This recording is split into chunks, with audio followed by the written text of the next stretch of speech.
அனைத்து தமிழ் உள்ளங்களுக்கும் வணக்கம். நாம் இந்த பதிவில் 2024ஆம் ஆண்டின் 11வது மாதமான மாசி மாதத்தின் 12 ராசிகளின் பலன்களையும் அதற்கான பரிகாரங்கள் என்னென்ன என்பதையும் இந்த பதிவில் விரிவாக காண்போம். எல்லோர் வாழ்விலும் பலமும் நலமும் செல்வ செழிப்பும் பெற எல்லாம் வல்ல இறைவனை வேண்டுகிறேன். வாழ்க வளமுடன். நிகழும் ஸ்ரீ மங்களகரமான தமிழ் வருடம் சோபகிருது 2024ஆம் ஆண்டு மாசி மாதம் 13/2/2024 செவ்வாய்க்கிழமை அன்று வளர்பிறை சதுர்த்தி திதியில் புத்திரட்டாதி நட்சத்திரத்தில் அமிர்த யோகம் சதுர்த்தி விரதம் கூடிய நன்னாளில் இந்த மகத்தான மாசி மாதம் பிறக்கின்றது. மாத தொடக்கத்தில் மாசி மாத கிரக நிலைகளை ஆராய்ந்து பார்க்கும் போது மேச ராசியில் குரு பகவானும், கன்னி ராசியில் கேது பகவானும், மகர ராசியில் செவ்வாய், புதன் மற்றும் சுக்கிர பகவானும் சஞ்சரிக்கின்றனர். கும்ப ராசியில் சனி பகவானுடன் சேர்ந்து சூரிய பகவானும் சஞ்சரிக்கின்றனர். மீன ராசியில் ராகு பகவான் சஞ்சரிக்கின்றார். தமிழ் மாதங்களில் 11வது மாதமான மாசி மாதம் இது வழிபாட்டிற்கு உரிய மாதமாகும். சூரியன் கும்பராசியில் பயணம் செய்வதால் இந்த மாதத்தினை கும்ப மாதம் என்றும் அழைப்பார்கள். சூரிய பகவான் பிப்ரவரி 13 அன்று மகர ராசியில் இருந்து கும்பராசிக்கு பயிற்சியாகின்றார். மாசி மகம் வருடத்திற்கு ஒரு முறை வீதம் மட்டுமே வரும். அதாவது மாசி தமிழ் மாதத்தில் மகம் நட்சத்திரத்தில் எப்போது பௌர்ணமி வருகிறதோ அன்றைய தினம் மாசி மகம் ஆகும். 12 வருடங்களுக்கு ஒரு முறை வருகின்றதை மகா மாசி மகம் தினம் என்று அழைக்கிறோம். இது கும்பகோணம் கும்பேஸ்வரர் கோவிலில் வெகு விமர்சையாக நடைபெறும். அதேபோல் திருக்கோஷ்டியூர் பெருமாள் கோவிலிலும் இந்த திருவிழாக்கள் வருடத்தில் ஒரு முறை வருகிற மாசி மகத்தில் நடைபெறும். இந்த நாள் எதற்காக நாம் கொண்டாடுகிறோம் என்றால், நமது பாவங்களை போக்கவும், பித்ருக்களை வேண்டுவதற்கும், தோஷங்களை போக்கவும் மற்றும் மகப்பேறு கிடைக்கவும் நாம் கொண்டாடுகின்றோம். அனைத்து வருடங்களிலும் ஒரே மாதிரி தேதிகள் வராது. வருடா வருடம் தேதிகள் மாறும். கங்கை, காவிரி போன்ற நதிக்கரைகளில் புனித நீராடி நாம் முன்பின் செய்த பாவங்களை போக்கலாம். அதே சமயத்தில் புனித ஸ்தலங்களுக்கு இந்த நாளில் நாம் செல்வதன் மூலம் இறைவன் அருள் பெறலாம். இந்த நாளில் நாம் அருள்மிகு சிவபெருமான், முருகப்பெருமான், அம்பிகை மற்றும் பித்ருக்களை வணங்கி அருள் பெறலாம். நதிக்கரைகள், கடல்கள், குளங்களுக்கு செல்ல முடியாதவர்கள் உங்கள் வீட்டில் உள்ள தண்ணீரை புனித நீரென நினைத்து கொண்டு நீராடலாம். ஆங்கில மாதம் மார்ச் 5 இரவு 9:30 மணிக்கு ஆரம்பித்து மார்ச் 7 விடியற்காலை 12:05 மாசி மகம் முடிவடைகிறது. தனுசு ராசி அன்பர்களுக்கு மாதம் தொடங்கி 16வது தினம் முடிவதற்குள் ஏதோ ஒரு வகையில் நன்மை ஒன்று காத்திருக்கிறது. ஆனாலும் மாதம் தொடங்கியதிலிருந்து 8ஆம் தினம் வரை கவனமாக இருக்க வேண்டும். பதட்டப்படக்கூடாது. ஆவேசம் தவிர்க்க வேண்டும். அனாவசிய விஷயங்களில் இறங்கக்கூடாது.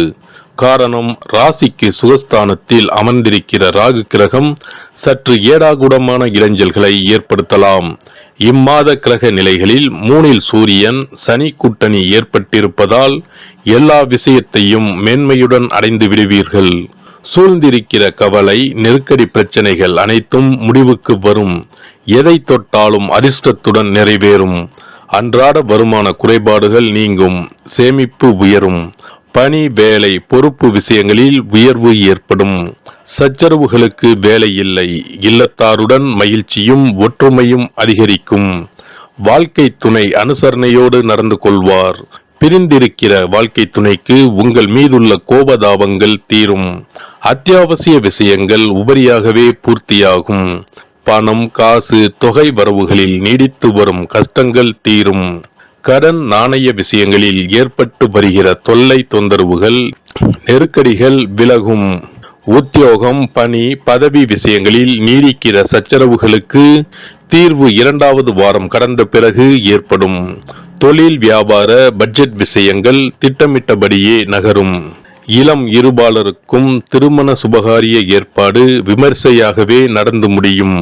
இம்மாத 1, 9, 16, 24, 29வது தினங்களில் ஆடம்பர சௌகரிய மேன்மைகளும், எதிர்பாராத பரிசு பண திடீர் ஆதாய உபரி லாபங்களும், பொன்பொருள் சேர்க்கைகளும், சொத்து பத்து சார்பான அனுகூல மேன்மைகளும் கிடைத்து சுகமாக நகரப்போகிற மாதம் இது.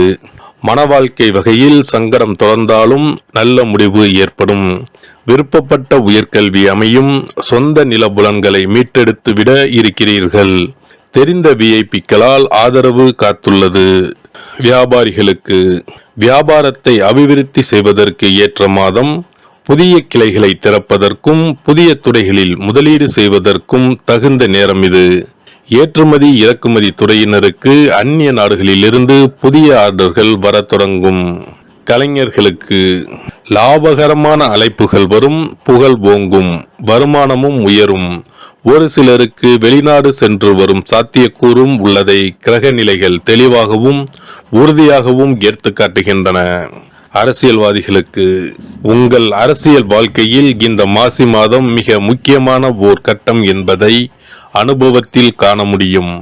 நாட்டுப்பணியில் உங்கள் பணி மிக முக்கியமானதாக சரித்திரத்தில் பொறிக்கப்பட வாய்ப்புள்ளது. மாணவர்களுக்கு சென்ற மாதம் வரை மன நிம்மதியை பாதித்து வந்த சில தவறான தொடர்புகளிலிருந்து உங்களை விடுவித்துக் கொள்வதற்கு அனுகூலமான மாதம் இது. படிப்பில் மீண்டும் மனம் பதியும். கல்வியில் முன்னேற்றம் ஏற்படும். மனம் நிம்மதி பெறும். பெண்களுக்கு உடல் நலனில் நல்ல முன்னேற்றம் காணலாம். மனதை அரித்து வந்த பல பிரச்சனைகள் நீங்குவதால் மனம் நிம்மதி அடையும். திருமணத்திற்கு காத்துள்ள பெண்களுக்கு நல்ல வரன் அமையும். வேலைக்கு முயற்சிக்கும் நங்கையருக்கு மனதிற்கு பிடித்த பணிகள் அமையும். பரிகாரம்: இம்மாத செவ்வாய்க்கிழமைகளில் குல தெய்வத்திற்கு அபிஷேக ஆராதனை செய்து வழிபடவும்.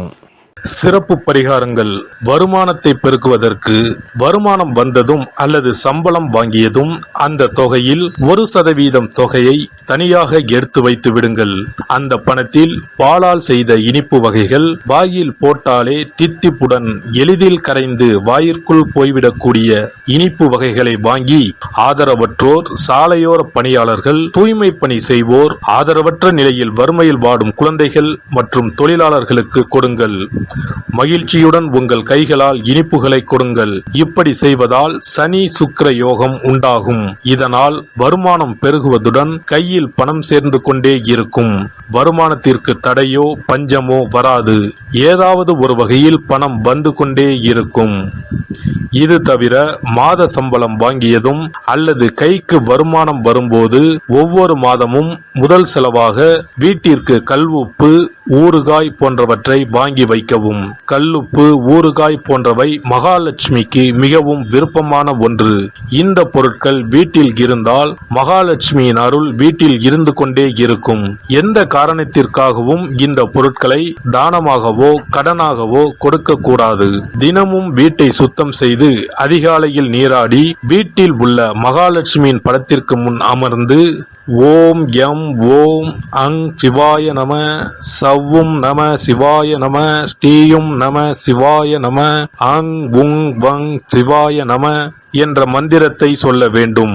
இந்த மந்திரத்தை தினமும் சொல்லி வந்தால் பணம் வீணாக விரயமாகாமல் பணம் சேர்ந்து கொண்டே இருக்கும். வாழ்க வளமுடன். இந்த வீடியோ உங்களுக்கு பிடிச்சிருந்தா லைக் பண்ணுங்க, ஷேர் பண்ணுங்க அண்ட் சப்ஸ்கிரைப் பண்ணுங்க. பக்கத்துல இருக்க பெல் ஐகானை கிளிக் பண்ணுங்க. நன்றி, வணக்கம், வாழ்க வளமுடன்.